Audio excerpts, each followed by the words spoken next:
Yes, first of all, I think the stress test it's more mainly to validate the server's part of the games. Because if you are having a really good game that can have a MMO style or multiplayer and have to handle hundreds and thousands of players at the same time, it's always good to make sure that your servers are prepared to handle big loads of players and also that adapts really well to the sudden changes of players, because depending the time, maybe there's an event or someone starts playing and suddenly you go from 1,000 to 10,000 players for any random reason, and then you have to make sure that your game will be able to support all these loads. At the end is making sure that you can provide the best experience for the player, not only while playing, but also that the game is available and doesn't crash for random reasons that have nothing to do with the player. Normally here what we do is two branches of validation. One is on the client side, that it's making sure that the servers are not overloaded, that they can handle everything, that the times of responses are okay. And on the other end, we have like normally this short survey, not to validate the gaming experience itself, but to make sure that, hey, have you had any issue or drop a FPS drop reason for the servers, or it's taking too long to load the servers or to find match and stuff like that. I always prefer to have everything separate, because if you want to test everything in one go, you won't be testing everything in depth. You will have everything that it's like an overall idea. If you are testing the stress test and trying to put on the limit the servers while testing the user experience, maybe the game crashes, the loading times are not perfect, there's a bit of lag in the servers, then that can affect on the experience of the player. So asking the player, hey, how was the experience? Knowing that the servers are on the limit, the experience won't be the best, because they are having these issues of, oh no, every 5 minutes the server crashes, I have to wait 60 seconds to find a new match. So the idea on my end, it's always try to separate things. But if we are going with generic user experience of, okay, what do you think of this game, of the idea of this game, or the concept of this game, or stuff more generic, you can have a broad idea of their thoughts, of their concepts, but I wouldn't go like a lot in depth of their feedback. Yeah, normally first conversation with the client, it's trying to understand in what stage are they of the development, because sometimes they want just to make sure that the server are well developed from the beginning. So we just go small scale, and then every X time, 1 month, 3 months, we repeat this type of stress test with bigger audience. Other clients have like all the game almost done, and then they just want to make sure that big loads of players can log into their servers. So where the stage would be define how many players do they need and for how long.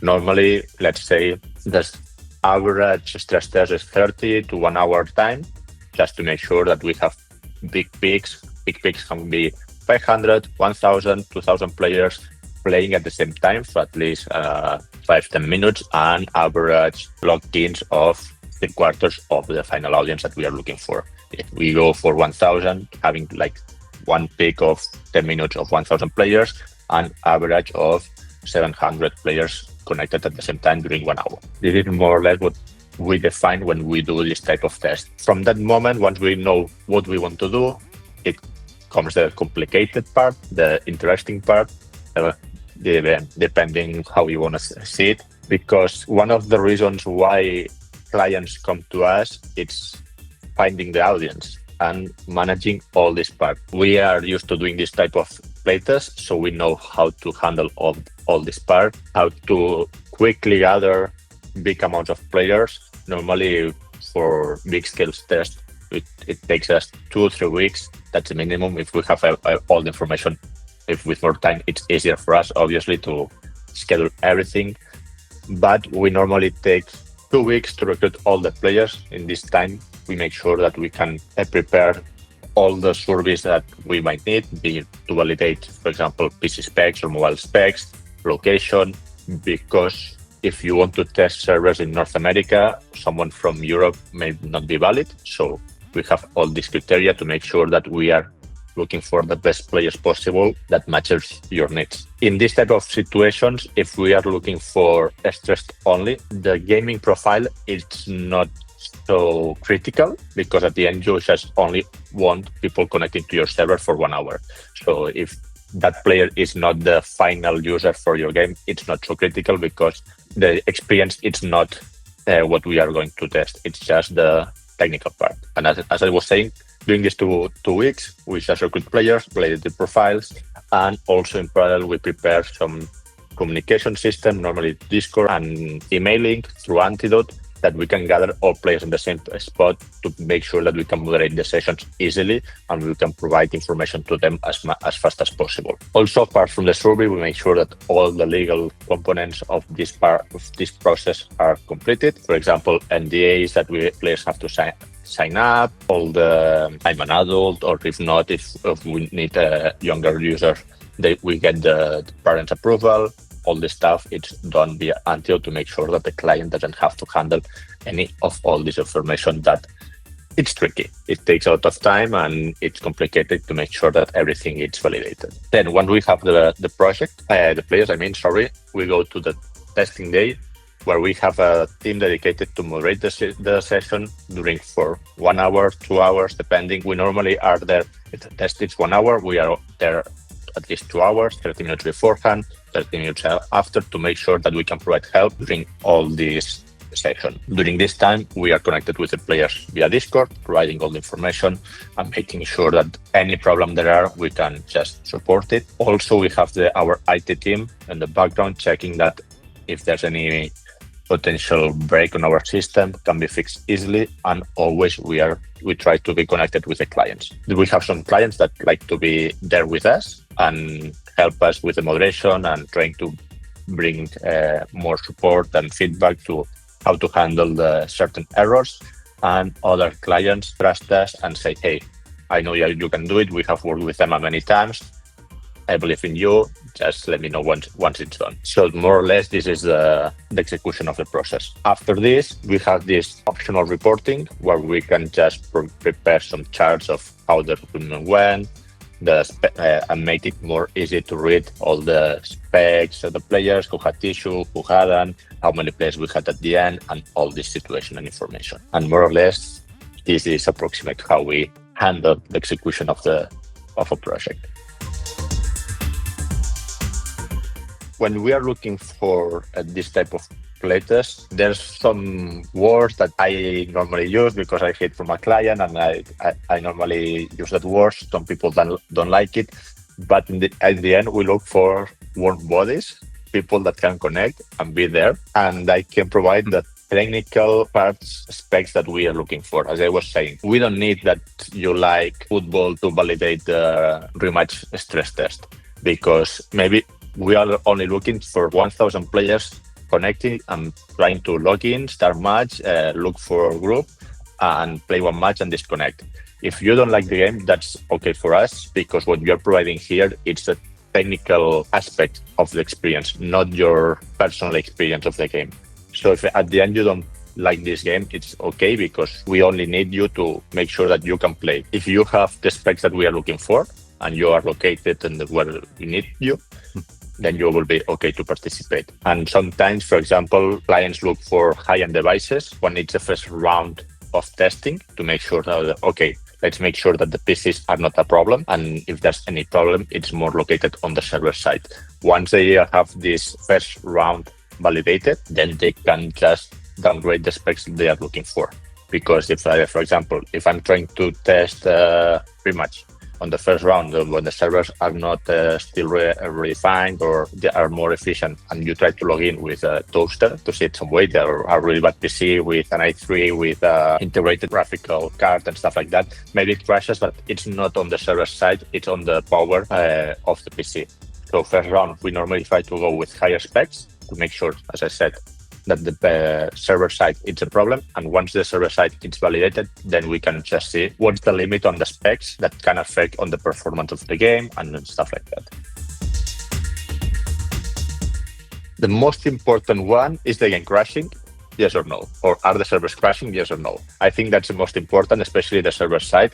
If we are going for an MMO style game, if we try to connect 1,000 players and the server crashes and technically it should handle 5,000, there's a big problem. So that's a priority when doing this type of stress test. Then I would say on loading times, creating matches.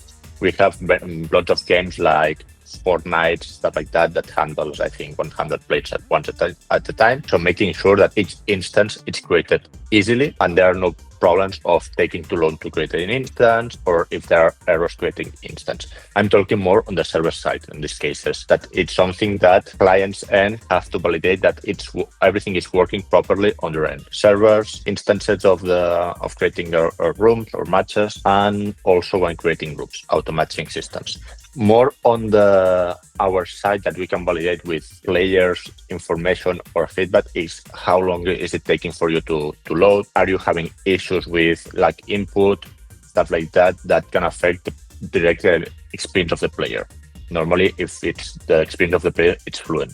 Because if everyone is having to wait 60 seconds, okay, I can wait. But if I having input lag while other members don't have it, it really affects my experience. So this is a bit more on players' end. And this type of information, it's some of the information that we can try to track when doing this type of tests.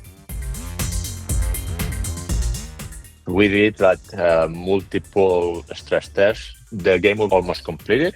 And the idea was to validate, as I said, experience growing the audience. I think we started with 500 players. We did our first round. Then after 1 month, we did another round with 1,000. And I think that we did another round with 2,000. And I don't recall if we did a bigger one, like not limited, but a big scale ones. As I said, we were looking here to make sure that the servers and the matchmaking was working properly once the game was already validated.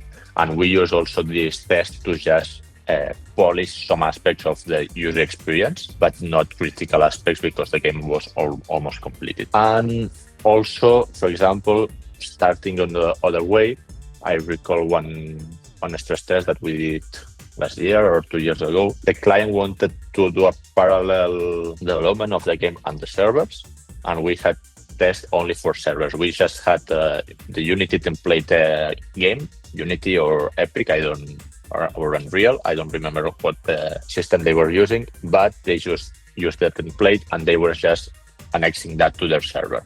And they just wanted to know how many people could they handle in one match. And the first round, we just did a very small stress test that it was only 50 players connected during 15 minutes. Then 1 month later or 2 weeks later, we did one with 100, and they just wanted to check what would be the ideal scenario for them to have this limit on instance people. How many people could users could an instance handle? Sorry. I know that they end up doing instances of 80 players, if I'm not mistaken, but they could handle multiple instances at the same time. At the end, I think normally when we talk stress tests, we go with big ideas of thousands of players, and normally it takes that. But as I was mentioning, sometimes it's just a smaller scale to make sure that the fundamental part of the server is done properly.